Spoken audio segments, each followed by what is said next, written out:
amp board.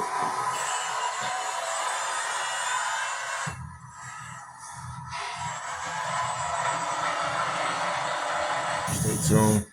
This part getting painted. This is gonna be painted the same color of the car. We putting the LED running lights under there. It's gonna be running where it's gonna silhouette down.